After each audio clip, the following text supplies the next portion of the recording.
चला तर मग ओल्या नारळाच्या गव्हाच्या पिठाच्या करंज्या करण्यासाठी आपण पहिलं डो तयार करून घेऊया। मी हे 4 कप पीठ घेतलेलं आहे।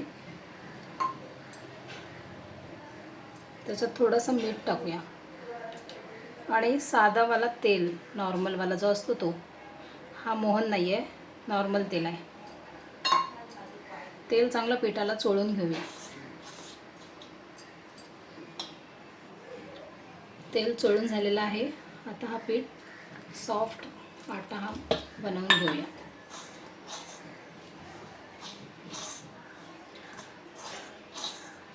पीठ एकदम पातळ पण होता कामा नये आणि एकदम घट्ट पण नाही।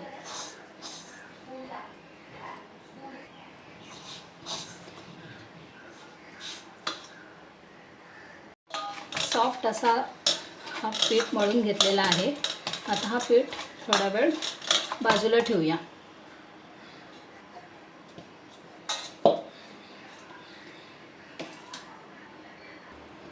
आता आपण सारण बनवूया। सारणासाठी ओलं खोबरं घेतलेलं आहे, गूळ घेतलेला आहे, वेलची पावडर, मगजच्या बिया घेतल्यात थोड्या आणि मनुके घेतलेले आहेत। तुम्हाला जे हवे ते तुम्ही घेऊ शकता ड्रायफ्रूट। आता आपण सारण तयार करूया। कढई तापत ठेवूया। कढई चांगली तापलेली आहे। आता आपण 2 चमचे घी टाकूया।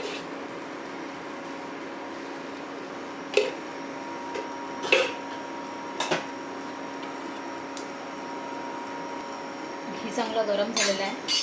आता ओलं खोबरं घीमध्ये छानपैकी परतवून घेऊया।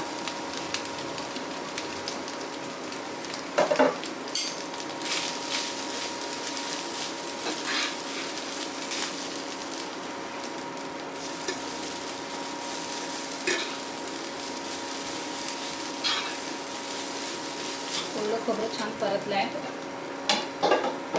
आता आपण त्याच्यामध्ये गूळ टाकूया।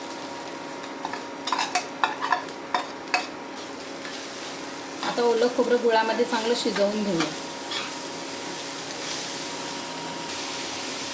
तुम्हाला हवे असेल तर गूळ किंवा साखर टाकली तरी चालू शकतं, पण गुळामधली छान लागते। खोबरं चांगलं शिजलेलं आहे। आता आपण वेलची पावडर टाकूया।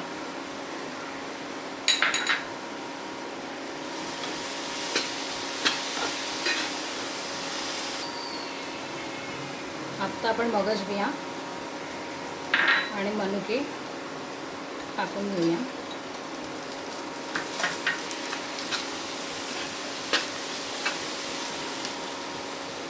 आता फ्लेम बंद करूया।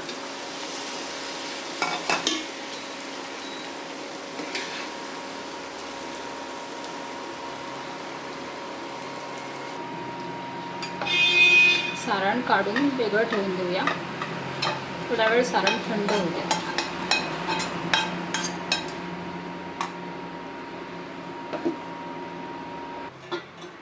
आता आपण पिठातून एक एवढा मोठा गोळा घेऊया।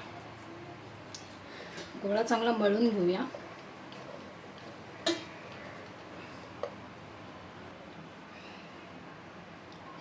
आणि त्याला पीठ लावून चांगला तो लाटून घेऊया। मोठीच्या मोठी एक चपाती लाटून घेतलेली आहे।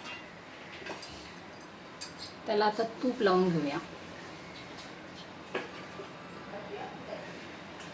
आणि त्याच्यावरती तांदळाचं पीठ लावूया आणि त्याचे 4 फोल्ड करूया। फोल्ड करून झाल्यावर पुन्हा ती लाटून घेऊया।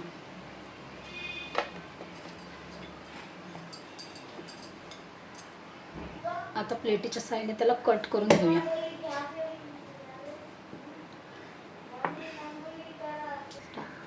कट करून घेतल्यावर त्याच्यात आपण सारण भरून घेऊया आणि ते असे दाबून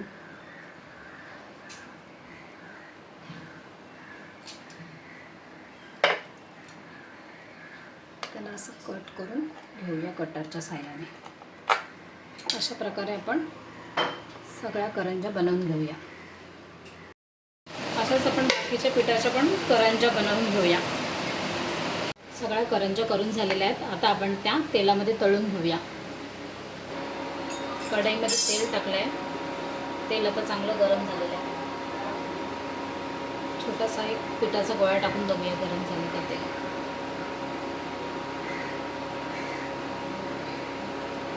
पिठाचा गोळा वर आला आहे म्हणजे तेल आपलं चांगलं तापलेलं आहे. आता आपण एक एक करून करंजी याच्यामध्ये सोडूया.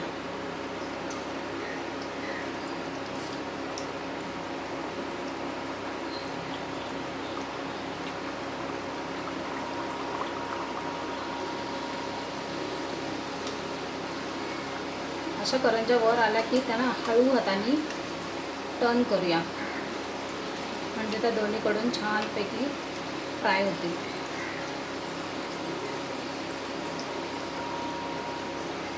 आपल्या करंज्या छानपैकी गोल्डन झालेल्या आहेत.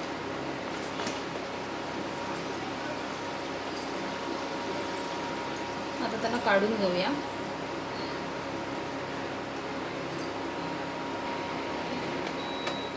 आता दुसऱ्या त्याच्या तेलामध्ये सोडूया.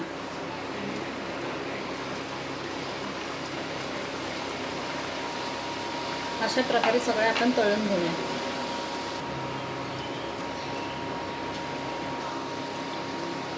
अशा प्रकारे आपल्या गव्हाच्या पिठाच्या सगळ्या करंज्या तळून झालेल्या आहेत. आता आपण फ्लेम बंद करूया. तळलेल्या करंज्या काढून घेऊया.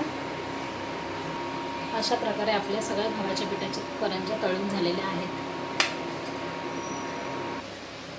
अशा प्रकारे आपल्या गव्हाच्या पिठाच्या करंज्या तयार आहेत. रेसिपी आवडली असली तर नक्कीच लाईक करा, शेअर करा आणि सबस्क्राईब करायला विसरू नका. थँक्यू. ओल्या नारळाच्या गव्हाच्या पिठांच्या करंज्या आहेत. खूप छान झालेल्या आहेत. आपण बनवतो ते कधीच चिवट होतात, पण ही जी मी रेसिपी दिलेली आहे त्याप्रमाणे जर बनवल्यात तर नक्कीच छान होतील आणि कधीच फेल जाणार नाही.